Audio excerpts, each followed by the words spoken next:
This fund is a nonprofit. It's been in operation for more than 40 years. It helps support First Nations business and economic development in Northern Ontario. Welcome to Ontario Today. Thank you for having me, Amanda, Cynthia. Good to hear you. Yeah, thank you. And I'm looking forward to hearing about the Nishnawbe Aski Development Fund that you operate. How does it work? Well, we serve 88 communities on and off reserve. We've been around since 87. Primarily, we do loans to smaller business, and then we also do grants. But we also do some things like advisory to businesses. We assist them with webinars, videos. We even do some comprehensive community planning for their communities. So we've been very busy. Now, what does this fund do that, for instance, a traditional bank would not? Would not do? Yeah. Well, first of all, we take a bigger risk. We offer a lot of pre and post care to the business. So the businesses are in a better position to survive because of our intricate involvement with them prior to and after. And that's how we've managed to keep our loan loss rate down low. And the banks, we do work with banks. Banks are taken up by some of our businesses, but a lot of our businesses come to us because they know who we are, we know who they are, and we've been with these communities for several years, and they keep coming back for repeat loans to expand their business. So it's quite exciting. We've done close to 70 million we dispersed and to smaller businesses, and it's great to see them succeed. And it's good for the community. It's good for wealth generation. It's good for Northern Ontario as a whole. Well, I want to ask about the challenges of having making a business profitable or making a business thrive in Northern Ontario and the challenges. And what are some of those that businesses run into? How do they overcome them?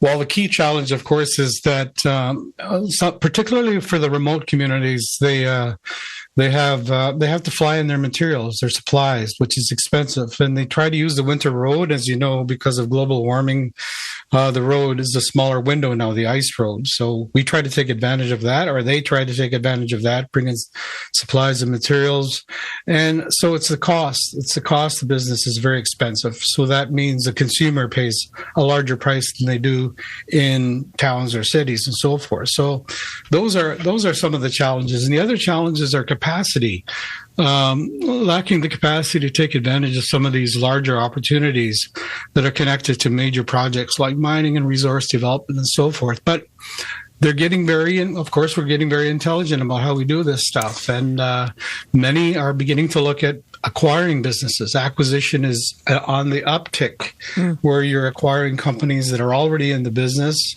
And so they hit the ground running when we go after opportunities connected to mining, road development, forestry, health, construction, the whole works. So that's beginning to change. These are larger loans, which means that we have to have access to larger capital.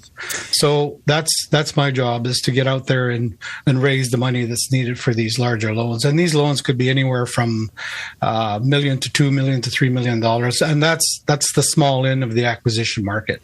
So just finally, I want to talk a little bit about the call to action with regard to business, the role that governments take in terms of partnership and the duty to consult. The Building Canada Act, also known as Bill C-5, has been really making a lot of headlines, particularly in terms of the relationship with a number of communities and the federal government's bill to fast track these major economic projects.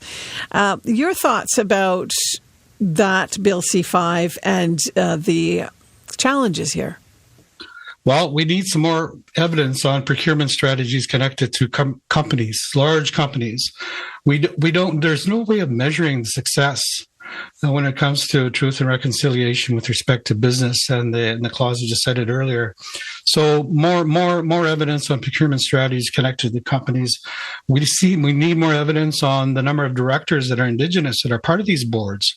We need some kind of influence over these companies so we can have a fair hearing when we do our bidding for various projects. So in regard to, that needs to happen so we can put ourselves in a good position to have more confidence on what the intention is behind Bill 5. The other thing I wanted to mention about Bill 5 is that it'll be interesting to see how it reconciles itself against the jurisprudence with respect to duty to consult, which has been established for a number of years now. And I would like to know what are the intentions of the government when it comes to ensuring that we do have strong participation when it comes to these particular projects from the First Nation side, and to ensure that we do have the duty to consult in place, not only for to be consulted and accommodated, but free, informed consent, which is extremely important for us.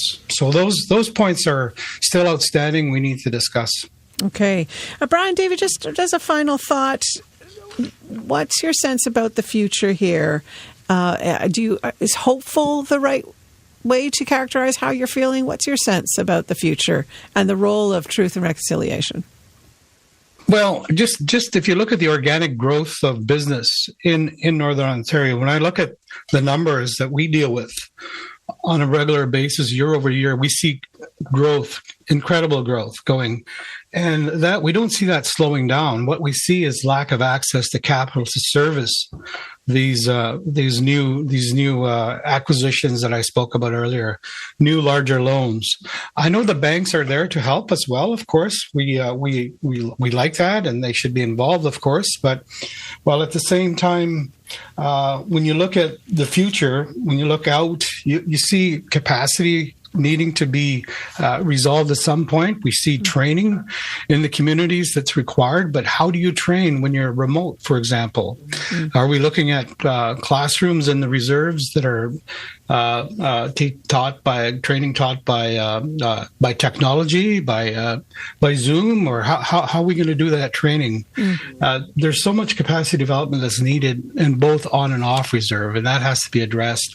Now, the other thing is accommodations. When they need to go somewhere to get trained, where are they going to stay? Mm-hmm. Where are they going to stay in the community? I mean, there's enough problems as it is in terms of housing in the communities, and you have similar problems in a lot of these northern towns in Northern Ontario.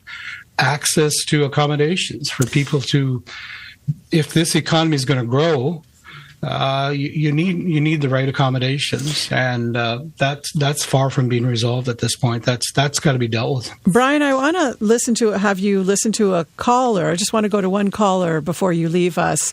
Let's go to Jeff, who's in Toronto. Jeff, go ahead. Tell us how you're thinking about our conversation today about the National Day of Truth and Reconciliation. What changes have you seen since the report first came out with its 94 calls to action? How do you want to weigh in? I think there's a lot of effort.